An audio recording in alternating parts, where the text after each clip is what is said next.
Second item, local law number 1 of 2015, hydro-fracking ban.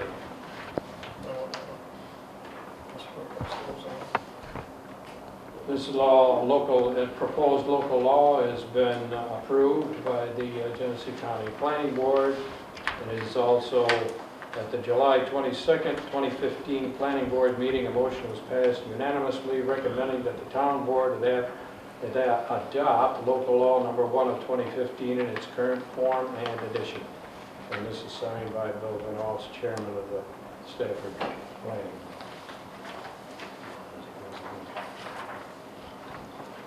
Resolution adopting local law number 1 of 2015. Whereas proposed local law number 1 of 2015 of the Town of Stafford, entitled a local law to amend and supplement the zoning law of the Town of Stafford, including prohibitions for certain natural gas and petroleum exploration, extraction, storage, and disposal activities, which proposed local law in its final form was presented to the Town Board at the meeting held on July 13th, 2015, and a copy thereof was kept with the town clerk, and copies were both laid upon the desks of the members of said Town Board and mailed to each member of the Town Board not in attendance at said meeting, at least 10 days exclusive of Sundays prior to its final passage.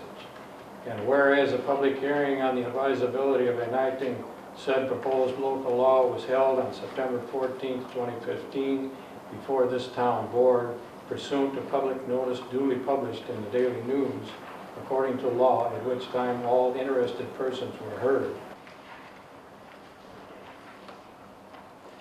Roll call vote as follows. Councilman Mattice. Yes. Councilman Pacer, absent. Councilman Panning. Yes. Councilman Vickery. Yes. Supervisor Clement. Yes. Is that correct? That's correct. And the county planning board did pass unanimously? So despite everything we've gone through and what we've heard, it seems that New York State did not ban fracking. And so I just have a few comments.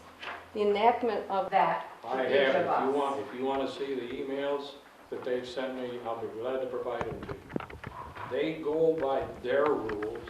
Right. Now therefore be it resolved that the Town Board of the Town of Stafford, New York hereby accepts the short environmental assessment form prepared by the town attorney and filed by the town supervisor, and be it further resolved that the Town Board does hereby declare that the proposed action. Another thing was that you did go over the 2%, and we were told that by January 12th or something, you had to.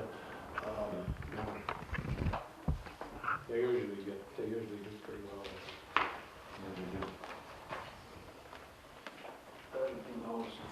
Second. Motion by Councilman Vickery, second by Councilman Panic to read. I think that there's a lot of technical information that had to be gathered. There's a lot of research that had to be done. Obviously, there's some differences of opinion.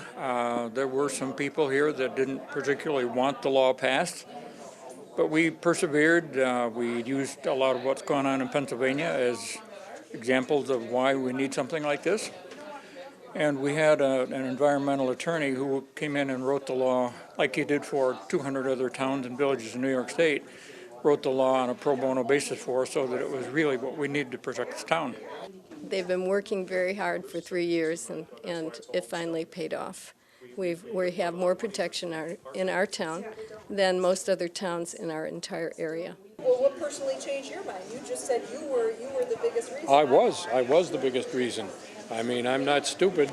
I'm observing what went on here at the public hearing tonight, and there was no opposition to it, so there's no point in me voting against it. I think it's still much ado about nothing, but hey, it got passed, and it's ancient history.